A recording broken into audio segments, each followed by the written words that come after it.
Ang title po ng topic natin, Are You Viewing Others with Christ-like Vision? See the broken as valuable. Luke 19:10, For the Son of Man is come to seek and to save that which was lost. Dito po sa title niya, Are You Viewing Others with Christ-like Vision? Christ-like vision, ang Panginoon ay mayroong paningin na gusto niya na ganun din ang sa atin. Amen? See the broken as valuable. Pag sinabi pong broken, ito yung mga taong sa tingin ng lipunan ay hindi na mahalaga, walang pakinabang, outcast, marginalized, yung mga naliligaw, prodigal. Amen. Pero sa paningin ng Panginoon, sila ay mahalaga. Amen. Marahil lang iba dito ay pinabayaan na ng tao at sinukuan na ng mga tao, pero sa paningin ng Panginoon, sobrang halaga nito na hindi niya pwedeng bitawan. Dito po sa Luke 19:10, For the Son of Man is come to seek and to save that which was lost. Jesus sees potential where others see problems. Amen. Yung nakikita nating problema, halimbawa, itong taong to, problema ng pamilya to. Amen. Problema ng lipunan to, pero sa paningin ng Panginoon, meron siyang nakikita diyan na potensyal na gusto niyang iligtas. Kaya nga bumaba siya dito sa lupa para iligtas ang mga naliligaw. Amen. This verse emphasizes Jesus' mission. Ano po ang mission ng Panginoon? Tulad po ng logo po ng Rema, reaching the world. Si Jesus, ito po ang mission niya na ipinasa po sa atin. Pag sinabing reaching the world, hindi po tayo mamimili ng tao. Amen? Ang Panginoong Jesus, ang mission niya ay abutin ang mga spiritually lost, marginalized, or oppressed. Pag sinabi pong to seek, ito yung nagre-require, nagde-demand na hanapin mo. Amen? To save, sabi niya, to save, ito po ay isisecure ng Panginoon na tayo ay madadala niya sa ligtas na lugar o malayo sa kapahamakan. Hindi lang tayo hahanapin ng Panginoon, kundi tayo din ay hindi lang hahanapin kundi to save. To save means to rescue, to redeem, to restore. Amen. Pag nakita ng Panginoon or kapag nakita natin yung mga taong naliligaw, hindi lang siya basta makita lang natin, kundi kailangan natin silang ma-rescue, ma-redeem at ma-restore. Amen. Tulad po ni Zaccheo. Ito po kasing verse na ito sa Luke 19 ay kwento po ni Zaccheo. Siya po ay outcast sa lipunan, siya ay makasalanan, kasi dahil siya ay tax collector, at nung panahon nila, ang tax collector po ay alam nilang ito ay magnanakaw. Amen? Kasi kung ang tax nila ay 100 pesos lang, marahil ang sinisingil ng tax collector ay doble. Or kaya yumaman si Zaccheo.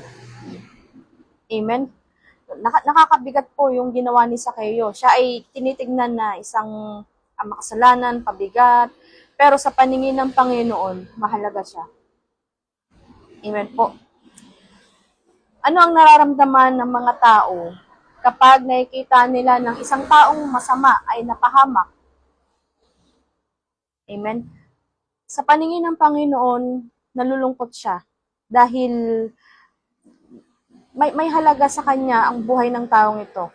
Amen? May mga kwento sa Bible na si Jesus ay nag-spend ng time para mahanap ang kahit isang naliligaw. Kaya nga meron pong parable doon na the lost sheep na iniwan niya ang 99 para hanapin ang isang naliligaw. Isa pang example dito ng kwento na si Jesus ay nag-spend ng time. Tulad po nito, ang babaeng Samaritana. Amen. Ang mga Hudyo ay pinawalan sila na makisalamuha sa mga Samaritan. And yet si Jesus ay nagbigay ng time para makausap niya itong isang Samaritana. Amen.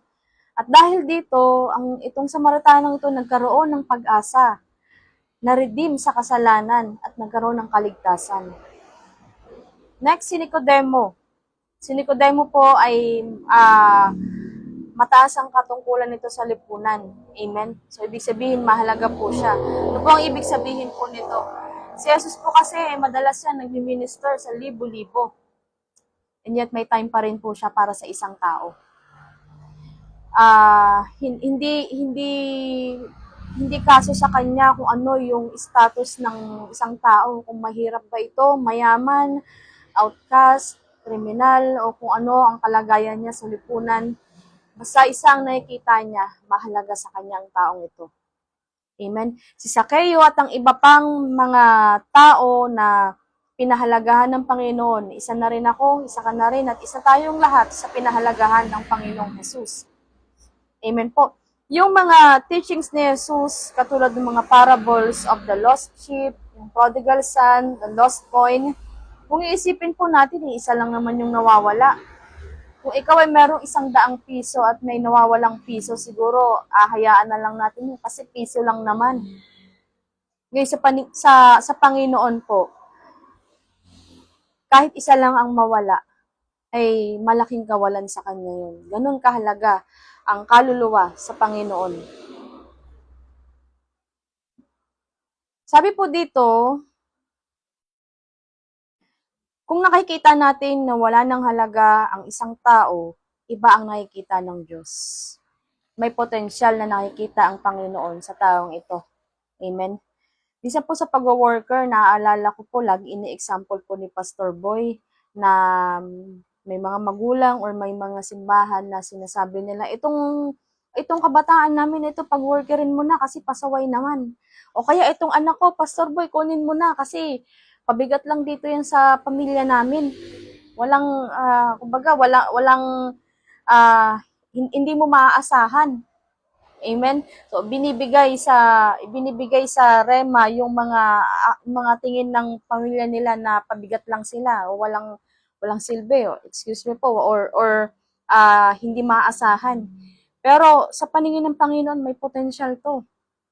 Kapag yung isang tao na akala natin ay walang pakinabang, pero kapag yan ay na-restore ng Panginoon, kapag yan ay na-redeem ng Panginoon, malaki ang maaaring maging ambag niyan sa kaharian ng Diyos. Amen? Minsan po naiisip po namin na di ba ang sabi po sa atin, ang soul winning, kailangan pasuyod yan. Kada bahay, isa-isahin mo, sunod-sunod. Wala tayong lalagpasan sa pag-share. Naisip ko po, paano yung mga taong walang bahay? I mean po, itong mga taong pulubi, taong grasa, yung mga preso, sino ang willing na mag-share sa kanila? Sino ang magre-rescue sa kanila? Amen. Si Jesus po ay ang gusto niya, hindi tayo mamimili ng mga hahanapin, kundi ang Panginoong Jesus gusto niya na magkaroon tayo ng paningin ng kagaya ng sa Kanya. Amen? So dito po meron pong isang kwento. So bali dito ko po siya i-close. Kung kilala niyo po si Hitler, si Adolf Hitler, kilala po natin siya sa history. Si Hitler po ay isang leader po ng Nazi Germany. Siya po ang responsible for Holocaust and World War II. Alam po natin kung gaano kadaming buhay ang pinatay, ang kinitil niya. Yung human rights na pinali niya. At siya yung isang cause ng kaguluhan sa buong mundo. So, ibig sabihin, siya ay wicked, napakasama. Amen? Meron isang Kristiyano na nagtatanong, dahil nung pinag-aaralan nila yung history, ang sabi niya ay, Lord, bakit binuhay mo pa si Hitler? Alam mo naman na kung ano ang mangyayari, kung ano yung gagawin niya, kung ano yung ginawa niya sa mundo. Sana Lord, nung baby pa lang siya, hindi mo na siya binuhay o kaya hindi mo na hinayaang mabuo siya sa tiyan. At kasi nung nabuhay siya, libo-libong tao ang nawala dahil sa kanya. At ngayon po, sagot po ng Lord sa kanya, alam kong masama siyang tao. Alam niya, alam ng Diyos na ito ang gagawin niya. Alam ng Diyos na marami siyang papataying tao. Pero, sabi ng Panginoon, nakikita ko sa mga mata ko yung habag at pag-ibig ko sa Kanya. God sees us through His eyes with compassion. Amen. Ayun ang unconditional love. Gusto ng Diyos na tingnan natin ang mga naliligaw with compassion. Amen. So, kahit sabihin pa natin na ito ang pinakamasamang tao, gusto ng Panginoon na makita natin na um, kailangan ma-share pa rin sa Kanya yung kaligtasan. Amen po. So ito po, yung ulitin ko po, no, yung title niya po ay, Are You Viewing Others with Christ-like Vision? So maging panalangin po sana natin, maging desire po natin na magkaroon tayo ng paningin ng kagaya kay Jesus. Na hindi nagtatangi at nandun yung compassion sa lahat ng tao, kahit anong estado ng buhay po nila. Sila po ay ating aabutin. Amen po. So yun lamang po ang aking mai-share at tayo po ay manalangin po muli.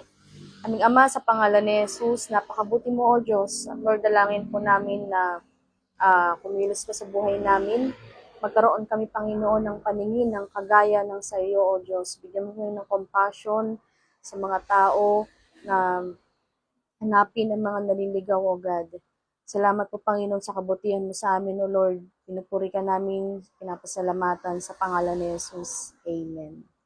Maraming salamat po at God bless you po.